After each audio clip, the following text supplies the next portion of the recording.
everyone, it's Presley of ActOutGames Vidcon here. I actually shot an intro, but it turned out my microphone wasn't working. So, that didn't actually happen. We didn't get that intro done. But it was me playing Minecraft, so if you're actually interested in watching me play Minecraft and me starting a series, because, you know, I love to abandon series at the first episode, hint hint, The Sims 3, I'm going to try and stay motivated because I was really into The Sims 3, and because my Minecraft wasn't working, but then my Minecraft mysteriously started working a few weeks ago, so I've been playing it like non-stop. So if you're interested in actually me, now that I've just picked it up, me playing it, hopefully I won't abandon that this time. So make sure to leave a comment below if you'd like that. But yeah, that's what happened today. We have a call with the Christian Science Monitor, the news thingy, not the person. I'm assuming there's a person that is like that. It's not a title, it's a news source, website, paper, that. All of the news, where the news is. Not entirely sure what to call it. But that, we're gonna do an interview and we're gonna have a story on there, which I'm really excited about. Well, hopefully, I'm not entirely sure, but I hope we'll have a story on there, so we're gonna do an interview for that. As well as we have some spooky secret stuff and packing. So you all know yesterday we revealed where we're moving. So today we're going to actually be able to kind of freely talk about packing for where we are moving, which is Los Angeles, if you didn't watch yesterday's video. Okay, we are packing, and I just wanted to show the difference. This first box is Cooper's clothes. And then this next box is Presley's clothes. Stop bullying me! As you can see, there's quite a difference there. He has smaller clothes too. That's not fair. That is true, but eventually I will show my box of my clothes too. If his clothes were as big as my clothes, his box would be bigger. I'll show my clothes box too when I pack it. He was my age, and then over there is the rest of my clothes. Yeah, and then we're keeping all the clothes we wore to like VidCon just out and about, so not pack. Like, wear clothes while we pack. Right. So I'm doing some research on a bunch of people that we want to interview that are going to be at Denver Comic-Con, just in case we get an interview with them. I can write questions, I know who they are, and obviously I know who Felicia Day is, but I'm doing a little bit of research as a refresher for everything she's done. I'm watching the Dr. Hannah episode of Tabletop, which I'm really enjoying, and my mom, turns out, has never seen Tabletop, so I'm going to force her to watch it later today. But yeah, I'm really excited to be watching this episode because it's hilarious. It's just as funny as I remember it, and I'm also looking through the Adrian Adrian from Dark Matter. I'm looking through his Tumblr tag because I really love his character. He doesn't have, well, Dark Matter in general doesn't have a lot of content on Tumblr, but what is there is very nice. He seems to get along with 3 really well, and this makes absolutely no sense if you haven't seen the show, but that's fine. He gets along with 3 decently, I think, from like the 2 episodes he's been in. So yeah, I'm excited to see 3 get along with someone because he needs friends, and I really like 3, if you didn't know that already. But yeah, oh yeah, let me also show you something. I've been drawing a little bit too, and I do this. This is Estelle from Wolfsbane High, which is a series that's coming to the channel very soon. And this is this is her before I started messing up her entire life, because I tend to do that with my characters. So this is just her being a pure cinnamon roll before a lot of really bad stuff happens that I'm not going to spoil. She should be a season 3 character. If we make it to 3 seasons, I need to start producing it so that you guys can tell me if you like it, and if people continue to be engaged and like it, she will show up. But if not, she's still my character and I still love her, and yeah, I drew her. Woo. Okay, who else is going to be at Denver Comic-Con? Bonnie Wright is going to be there. Hold on, let me pull up my list of people that I have. So the people I have on my list that we are possibly going to interview is Jeremy Whitley, who is the creator of Princess, Andrew Romano, who is the casting director of like a billion shows. Like if you look at her Wikipedia page, she's casting directed, whatever, however you say that. Like over 50% of the shows that I've watched, she's does voice acting, casting, directing, and the most notable include Voltron Legendary Defender. Like almost all of the Scooby-Doo movies, except for the live-action one, and The Legend of Korra. So obviously those shows are brilliant, and they have brilliant voice actors, and she picked who they were, so she's really cool. Hopefully we're going to be able to interview her. And she's also done a little bit of voice acting herself. And Carolyn Novak, not sure to pronounce her last name because I should probably Google that at some point, but she does a lot of work on Lumberjanes and makes some really cool comics of her own, as well as she does anatomy drawings for like textbooks. It's really cool. And Millie Bobby Brown, I'm sure you all know who Millie Bobby Brown is. She is 11 from Stranger Things. And then Felicia Day, who I was just talking about. Billie Piper, who is Rose from Doctor who I'm really, really excited to possibly interview. Caleb McLaughlin, I think it's Lachlan, who is Lucas from Stranger Things, and Gatton Mazzaro, who is Dustin from Stranger Things. Erica Henderson, who is also really, really cool. And finally, Jody. Sorry, I need to pull this pillow over here. My neck is like breaking. And Jody Hauser, who writes the Orphan Black comics, which are really cool. I've read a few of them. So yeah, that is my list of people that I'm possibly going to interview. We're probably only going to get a few of these people, but those are everyone that's in here. Did I say Bonnie right? She's not. Where is she? I know she's on this list somewhere, but I guess I accidentally skipped over her name. But yeah, those are the people, and some questions are underneath them for everyone. Now I'm in the backyard because my mom said there's a broken bottle. Now there's tons of schools. So I'm going to show you. So there is a school right there. I'm going to try to get past the tree. We see it. I'll be able to see it. And there's also one in the tree right there. There. And the one that's on the tree was right here. And I bust came. Make a wish. Wish. Make a wish, everyone. Yeah. Okay. I hope that comes true. So that's also. Hello. Hi. How are you? Great. How are you guys? Excellent. Thank you so much for doing this. I really appreciate it. No, of course, no problem. Happy to do it. Great. So a little bit of background. We didn't really get a chance to talk about it too much. So the first, like on the monitor, Christian Science monitor, it's a 100-year-old paper, been around for more than a century, Pulitzer Prize winning, and have had some really great stories, especially on the international front, for a really long time. But like most other papers, it has struggled following the rise of the internet. Sure. It's sort of been searching for its identity a little bit. And I joined them in 2015 as an intern, and last year they sent me to California to start doing some reporting on the West Coast. As part of its strategy, the editorial team decided that we wanted to focus more on quality, not quantity. And this story is actually going to be sort of on that note, how we're starting to view technology as a society, and how, as a result, families are dealing with that as their kids are growing up in a world that they don't, like where internet has always existed. Right. You guys fit in a very specific and interesting, to me, place where I was just looking through your channel, and my gosh, you've been doing this for 4 years. How old are you, Presley? I'm 11. I'm actually turning 12 next month. Next month. You've been doing this since you were like 8? She started when she was 7. The end of her 7th year. Yeah, so I'm really interested in trying to figure out, how did you guys do this? How was this, how has it evolved in all those years, and what got you started, and also how you're dealing with this very visible public person that Presley and actually your whole family really is. Kind of how does that fit in with just sort of raising a family and those usual parenting values and all of that? So when it started, it was just daily videos. What were you guys, or daily vlogs? I was looking through some of them, but I wasn't going to watch all of them. Sorry.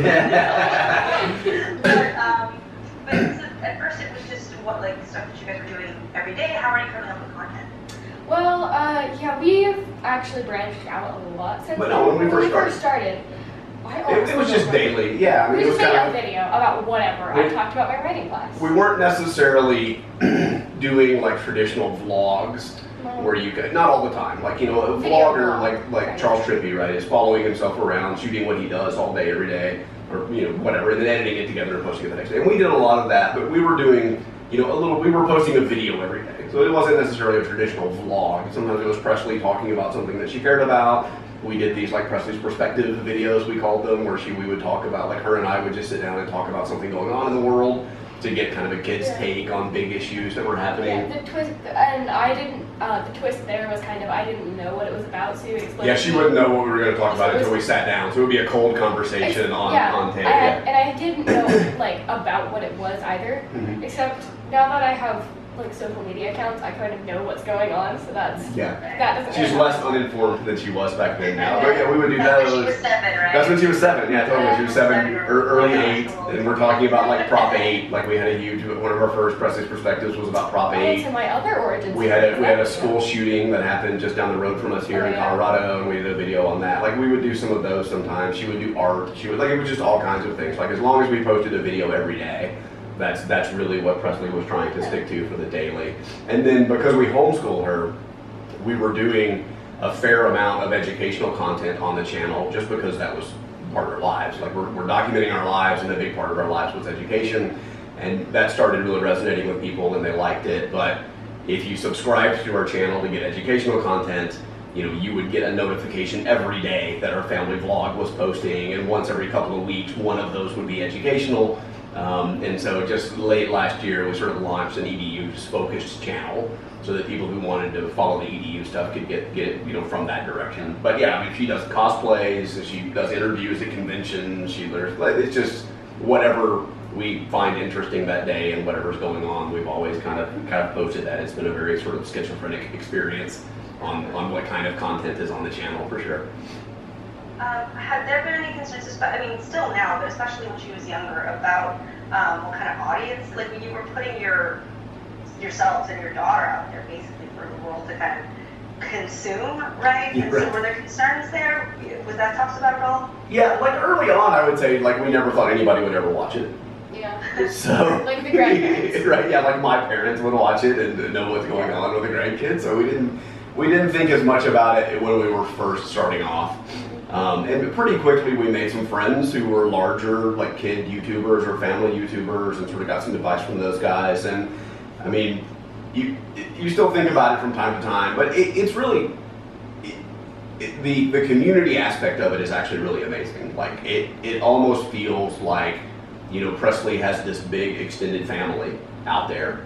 And when she needs some advice on something, or she's talking about something that's going on in her life, you know, our community is out there sort of offering her encouragement or advice, or somebody out there in the community's been through what she's going through and can sort of make recommendations and things. And so, I mean, it's been a remarkably positive experience from a community standpoint. There's been very little sort of negative. And the negative stuff that you get is like somebody makes a negative comment here and there, or says something mean or, you know, hateful, and in the comments, as you'll see those kinds of things, the trolls will pop up all the time, and you block those people immediately, and then you sort of never see from them again. So yeah, speaking kind of hate comments, hate comments.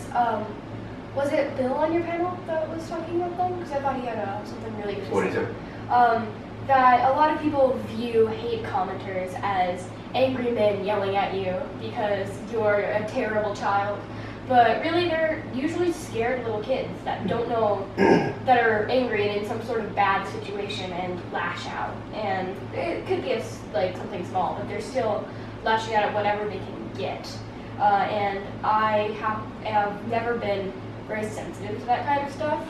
So I was just kind of whatever. And they're in a worse place than I am. They're making hate comments on this 7-year-old's YouTube channel. Yeah, so this is a very individualistic thing, right? And Presley has always been like extremely mature about how she deals with those kinds of hate comments and things. And she always, her response is always one of two things. She either feels bad for that person, like she really thinks like something must really be going wrong in your life that this is how you want to spend your time, and I feel really bad that you feel like attacking a 7-year-old girl on YouTube. Or her favorite is when they use poor grammar, and then she just laughs at them, right? And she always wants to, like, it's still to this day we have to, if we sit down as a family and go through the comments. So her mom and I sort of look at the comments and monitor them regularly, and then we'll sit down as a family from time to time and sort of go through and comment and respond to people. And if she sees, her favorite is when somebody says like, "You're stupid," but it's YOUR. You are. Yeah, and she'll be like, I want to respond and say, my stupid what? What stupid thing are you talking about? And they're like, no, you can't comment and respond. But, you know, and there are kids that would not have that sort of thick-skinned and like positive outlook on those kinds of interactions. And when one of the other panels I did at Vidcon this weekend was like parenting a YouTuber, and your kid wants to get on YouTube, what should you do, and how do you respond to it? And one of the points I really wanted to make was it's not for everybody, right? You know your kid better than I know your kid, and if you think those things would really upset your kid and bother, you're going to see them, and your kid's going to see them. Like, you may think you can keep your kid out of the comments and they'll never see those things and you can protect them from it, but it's going to happen. And if you really think that your kid's not, you know, it doesn't have the outlook to handle that, then yeah, you should totally be careful, and you should think about your child. And you, like I said, that's almost my big thing. Like, you know your kid better than I do. And so listen to my advice. If you think this is somewhere you want to go and something you want to do, we can help you with how to do it and some mechanical things. But like whether you should do it or not, like that's a really personal decision. And you have to think about like what the impacts of those negatives would be. For us, the positives have far, far, far outweighed the negatives. Like we're closer as a family because we do things together every day. You know, we shoot these videos every day. We go do fun things together. We go to VidCon, we travel, we sort of vlog all these things. We have stuff we can look back on. You know, 4 years of every day, we can look back and see what we were doing and when Presley was tiny and going and doing things. So like in that community that we have built out there of people that are really positive and good feedback and influence and stuff, like it's been a remarkably positive experience for us. And when I do the parenting, I did the parenting thing last year and I did it this year as well. And when I asked the other parents, like, what's the one thing you would do differently? Like, if you could go back and try this again, what would you change? And every one of them has said, I would have said yes sooner. Like, I drug my feet and I was worried about all of these things that might happen, and so we didn't do it for the first 6 months or a year that my kid was asking me to do this. And we lost a year of these amazing times that we're having. Sort of having this adventure together, and I wish we had started sooner. Like it's really interesting to me that's been very universal feedback from the people in the community. Yeah, because really all you see when you're like looking up, should I let my kid do YouTube, is all of the horrifying news stories. Negative news. Like, this child got kidnapped, because news tends to focus on that kind of stuff. They don't post a lot of good news. Mm-hmm. So a lot of people are like absolutely horrified of it, and I just try and tell them, well, take a look at other channels and see all of them having fun, and that should be your good news that you're basing your kid off of. Yeah, but there's a lot of irrational fear. That way, you should have a healthy fear of, and you should do things to protect your privacy and but you shouldn't have an irrational, like you shouldn't overblow the risk of what's out there. You know, compared to some other day-to-day experiences. Yeah. These are some of our cosplays for Denver Comic-Con, which is coming up this weekend. I'm really, really excited for it. So this is the first cosplay. This might be the only cosplay Cooper does, which is my empty child cosplay from Doctor Who. And I am, I'm sure you all know, Rose Tyler, also from Doctor Who. So this is our first, well, not our first. This is our first characters that wait, no, that's not true either. Whatever. This is my first character that I know. I think I know more about Rose than I did with Pito, who was the other cosplay that I've matched with Cooper, so this one might be really a lot more fun. Cooper still hasn't seen the Doctor dances though, so he really needs to see that, and I think the other episode that features the empty child. So we need to see all of those so that Cooper knows who his character is. Cooper, what do you know about your character so far? So far, I'll hold it. If I know if he touches you turn into a zombie. I don't know. What does he say? Are you my mommy? Good. So this is our matching cosplay. I think the other cosplays I'm going to do are Tiny Tina and Addison from Tomboy. So yeah, that is our first cosplays that we're showing off. We know that Addison from Tomboy and Tiny Tina fit because we've worn them previously. But this is really my first big test of this outfit, and I'm really excited about it. By the way, I love these shoes. They're actually the shoes she wore in the episode, which is really cool. They're a little bit big, but they're still really fun to wear. And I'm probably gonna wear these a lot more outside of this cosplay. So yeah, thank you for watching. Make sure to hit the subscribe button if you want to see us at Denver Comic Con, as well as hopefully see us do a few interviews. And I'll see you tomorrow. Bye!